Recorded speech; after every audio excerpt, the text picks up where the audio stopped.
in a booth.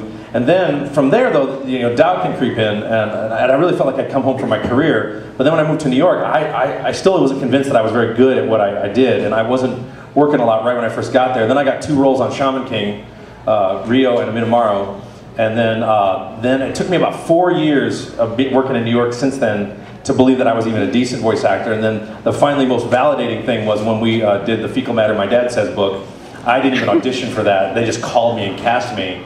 And then I got nominated for an Audio Award after that, and I was like, holy crap, I actually am, like, so just this last year I finally decided that I might be pretty good at this. I mean, it takes a while before you feel like you arrive, but then you never feel like you arrive. But I think the moments in the booth are when, you know, you're doing your lines and it's just knocking it out of the park, and the producer and the director is just on it, and they're there, and your co-stars are in the booth with you, and they're loving what you do, and you're loving what they do, and it's just, everything's clicking, and it's magic. It's total awesome. It is.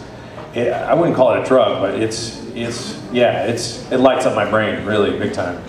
And that's a key, by the way, for any kind of success you want. Find what you do that lights up your brain and keep doing that, unless it's destructive or something. But yeah, like, oh well, this drug really lights up my brain. Well, you know, OxyContin, no, I don't think so.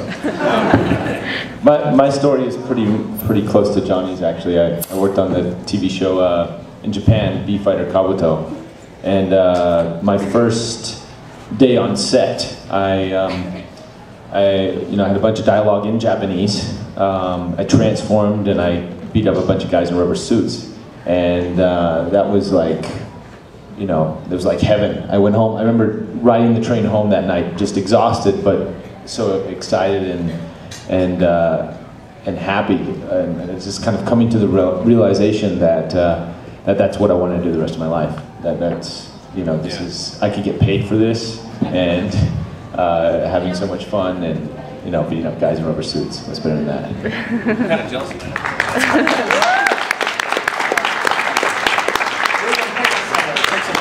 Oh yeah, it's my turn. Let's see. Link. Yes. Johnny? Can you do your laugh from Code Geass? This happened earlier in the panel, or are we doing it? Slightly different laugh. It's only slightly. It's only slightly different. All right. Put my gum somewhere. Oh, I know what it's weird and gray. That's the color it's supposed to be. It's not my teeth. Turning it gray. Sorry. What am I doing? Lelouch, sorry.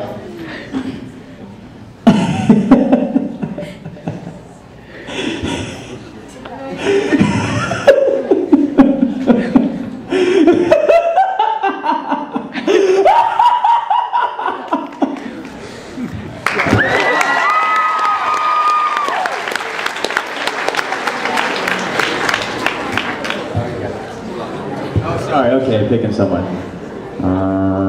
All the way in the back, up against the wall, yeah.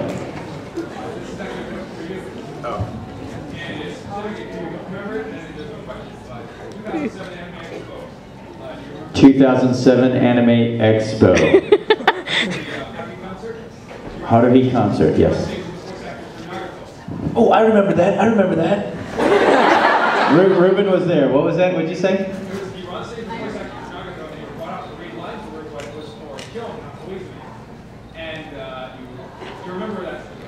I do remember that situation where Crispin had to leave early, and they wanted me to.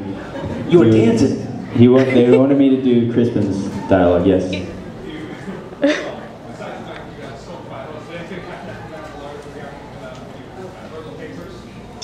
When I threw the papers?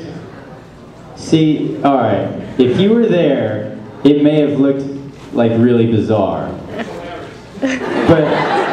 The thing was, they had this script. The whole thing was scripted. And I didn't need the script because I had actually memorized it. But a couple of the other actors needed the script, and so they had a script. And I didn't think too much that they really needed their script, so as I was just doing the dialogue, the scripted dialogue or whatever, she was fumbling for her lines, and I took her script and threw it. And then from that point on, I just kind of started winging it. Yeah, things did change a little bit after that. It was a little bizarre. It was kind of a chaotic moment. I think you had to be there. No. Oh. Well, there's that too. You kind of had to be there. It was one of those things. All right. Right here. Okay. Sorry. Really pervy question for all of you. Pervy? No. Okay. I like pervy. Remember who's in the audience. Probably only our answers might be limited. That's all. Go for it. I'm going for it. Briefs or free balling? What? Boxers, briefs, or al fuego? You're gonna love my answer. Briefs. You're a tighty-whitey guy. I feel, I mean, it may just be because I'm a martial artist, but I feel like I like my stuff together when I fight.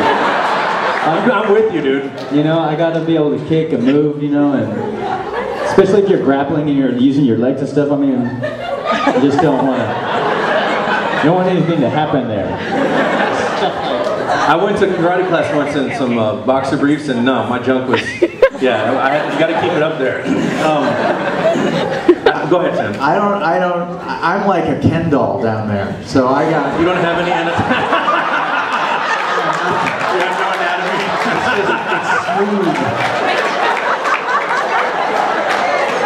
It's beautiful. It's shiny. It's like a shiny. It's like, it's like a nub. It's like a bald. Did you ever plan to have babies with your wife? Well, go ahead, go ahead. The dry humping is superb.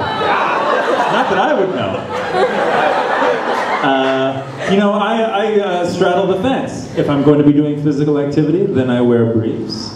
If I'm roaming the streets, boxers. I will do all of the above plus tidy whities, and then I do boxer briefs, tidy whities, free balling, except I call it commando. And you can take this idea. I had this idea for a pair of jeans called commando jeans, and they're like, you know, the inside of your jeans are not always really comfortable. You know, underwear on. So I thought, what if there was a nice liner in there that was really comfortable, and it was just totally sewn in the jeans, and then it would have the patch, and so somebody would know that you were free balling. It's like, oh, those commando jeans, and why, yes they are. Be kind of a. So commando jeans, kind of like Bugle Boy jeans back in the day, but like commando. And I told my roommate's a seamstress in the clothing industry. I'm like, no, commando jeans is gonna be the biggest hit. You gotta make commando. She's like, no, we're not making commando jeans. No, but it'll be comfortable, like a velvet, like, you know, caressing everything, but not, you know, it's sewn into it, you know. And then everybody knows you're free balling. It's, you know. And so that's my idea for commando jeans. Run with it. I actually wear boxer briefs. They're, you know, all in one. Come up with something funnier. Best of both worlds. Okay, I'm gonna let somebody else pick. Let's. I'm gonna follow this girl's instructions and pick her friend. Yes. Yeah. Johnny, of course.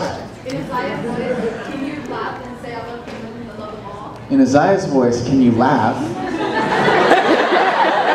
And say, what? I love Britney Spears?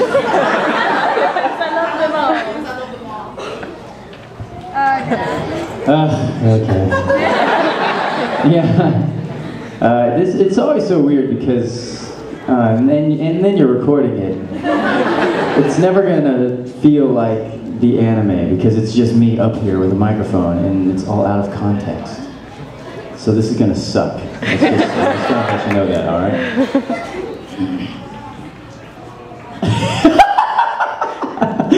I love humans. I love them all!